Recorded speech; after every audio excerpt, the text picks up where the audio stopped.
Em homenagem ao Dia das Mães, o 6º episódio da 3ª temporada de Kimetsu no Yaiba deu um belo presente para elas. Foi um episódio traumatizante, sangrento e macabro. Fala povo, tudo bem com vocês? Bem-vindos novamente ao canal Nigiri Sekai. Eu sou a Buma e aqui nesse vídeo você vai conferir os pontos altos desse 6º episódio de Kimetsu no Yaiba, a 3ª temporada. Para mim esse episódio só teve 2 pontos altos, que foi a continuação da batalha do Tanjiro e do Genya e a Nezuko com esse demônio das emoções, e o segundo ponto alto foi a história de fato vivida pelo Genya, o porquê ele carrega aquela cicatriz no rosto e a sua relação com o irmão. Falando um pouquinho da batalha, né, o episódio já começa com aquele desenvolvimento que foi o final do 5º episódio, quando o Genya tá todo ferido e tá segurando a cabeça, né, do 4º demônio ali das emoções, e o Tanjiro percebe que a cabeça, de novo, não é o ponto fraco deles, e cortando as 4 ao mesmo tempo não teve efeito nenhum. Na verdade teve um pouco de efeito, porque devido ao golpe que o Tanjiro deu, né, era a dança do deus do fogo, as cabeças, os corpos, eles se regeneraram de uma maneira mais lenta, mas não impediu, né, a morte desse demônio. E aí o Tanjiro lembra que ele sentiu um cheiro quando ele estava desacordado, lá no episódio passado, sendo carregado pela Nezuko, ele sentiu um cheiro diferente. E ele para pensar e fala, eu preciso sentir esse cheiro de novo, porque é algo que vai fazer diferença. E aí ele consegue de novo sentir esse cheiro e fala pro Genya, Genya, vai atrás desse demônio, eu vou te dar as coordenadas enquanto eu fico aqui com a Nezuko, distraindo esses outros demônios. E se você perceber uma coisa, você vai notar que a espada do Tanjiro fica vermelha nesse episódio inteiro. E ela fica vermelha sem ele usar o Kekijutsu da Nezuko. Simplesmente ele tá lutando e ela fica vermelha. E outra coisa também, perceba que a marca da cicatriz na testa do Tanjiro também muda quando ele dá esses golpes usando essa espada vermelha. Presta atenção nisso. Então, o Tanjiro fala pro Genya, olha, o demônio tá à direita, tá à esquerda, tá para baixo, e tá lá, né, dando os golpes nesse demônio das emoções, lutando cada hora com um, e ele pede pra Nezuko, em alguns momentos, ajudar o Genya, né, porque ele também tá sendo atacado, ele até acaba não percebendo, ele até fala que ele foi lento, e que essa lentidão causaria a morte dele.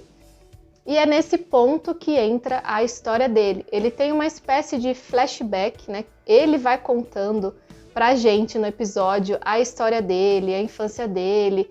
Era ele, o Sanemi, que é o Hashira do Vento, e mais outros irmãos. E eles viviam ali, naquela época era Taisho, uma família bem assim, simples, né?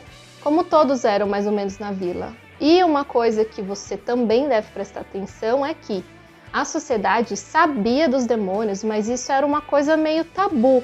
Então as famílias não falavam muito disso, e quando uma morte trágica acontecia, era meio que camuflada ali, passava uma vassoura em cima e boa. E o Genya conta que a mãe era uma pessoa muito forte, apesar de ser baixinha, e era ela que praticamente carregava a família, porque o marido era uma pessoa assim, muito forte, alta, mas extremamente violenta.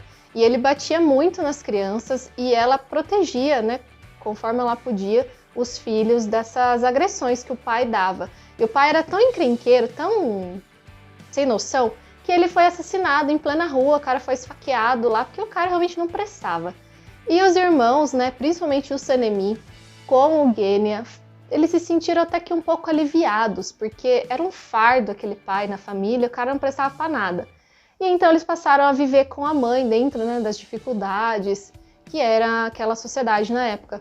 Um dia, a mãe deles, que eles nunca viam dormir, porque ela sempre trabalhava demais, ela sai de casa e ela não volta, dá o horário e ela não volta. E os irmãos ficam preocupados, o Sanemi e o Genya, eles tentam fazer, né, com que os outros durmam. E no anime essa cena foi um pouco mais estendida, porque no mangá já começa com os irmãos todos acordados ali, procurando pela mãe. Aí o Genya fala, olha gente, vamos voltar a dormir, porque a mãe já vai chegar e não sei o que. Aí o Sanemi resolve sair para procurar, e o Genya fica para tentar acalmar e acalentar os irmãos. De repente aparece um ser na porta, né? E o Genya ele fala, será que realmente é a mamãe? Gente, não vamos abrir a porta porque pode ser um estranho. mas não dá tempo, né? As crianças ficam super animadas com a possibilidade de que seja a mãe delas e abrem a porta. Eu acho que as crianças abrirem a porta ou não abrirem, não ia impedir a pessoa de fazer tudo aquilo lá que ela fez, porque o bicho estava monstruoso. E uma mera porta não ia fazer diferença alguma, né? Mas enfim, quando ela entra, você perceba que ela já vai para a luz e já quebra a lâmpada, deixando tudo na escuridão. Talvez por uma confusão ali, né, de ter se transformado recentemente em um demônio. Não sei se eles têm essa sensibilidade à luz. Falam que já estava amanhecendo. E o Sanemi, quando aparece para lutar e tirar a mãe de lá de dentro, depois dela ter feito toda aquela catástrofe, né, ele empurra ela pela janela. E o Sanemi, quando aparece, ele entra na casa, né, disposto a lutar ali com a mãe, joga ela pela janela, porque na cabeça dele, talvez ele já sabia que aquilo lá não era a mãe dele e que levando ela para fora, ele poderia, de uma certa forma, ter mais força sobre ela. E isso não ficou claro como uma criança, porque o Sanemi na época era uma criança, né? Sabia disso. Ele não tinha planos nenhum de ser um Hashira, de ser um caçador de demônios, então ficou meio no ar. Talvez tenha sido um golpe de sorte também, ele empurrar a mãe pela janela, que foi a única solução que ele viu, que arrastar pela porta ele não conseguiu mesmo. Então, lá embaixo, lá fora, depois que o Genya sai ali, né, pra procurar ajuda, ele encontra com o Sanemi lá fora, todo ensanguentado, a sua mãe morta aos seus pés. Ele fala, seu assassino, olha o que você fez com a nossa mãe, o que é isso? Eu acho que foi uma forma de negação e trauma ao mesmo tempo, porque como você, né, criança, imagina você criança vendo uma cena dessas, é realmente traumatizante, macabro, assustador. E ele fala pro irmão que ele é um assassino.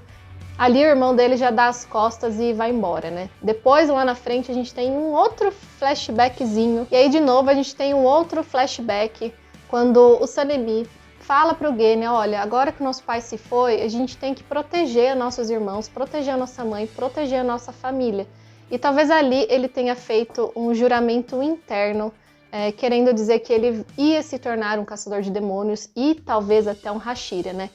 Isso é o que acontece, né? A gente já sabe que o Sanemi é o Hashira do vento, mas o Genya, ele fica naquela expectativa, fala, olha, eu também quero proteger, eu quero dar uma melhor, eu vou fazer o que tiver que ser feito para proteger a nossa família. E voltando para a realidade, né? Quando o Genya está prestes a tomar aquele golpe de lança no pescoço, quem aparece para salvar o dia não é a menina superpoderosa Nezuko, é o Tanjiro. Ele vai lá e corta, né, a mão do demônio que está dando o golpe de lança.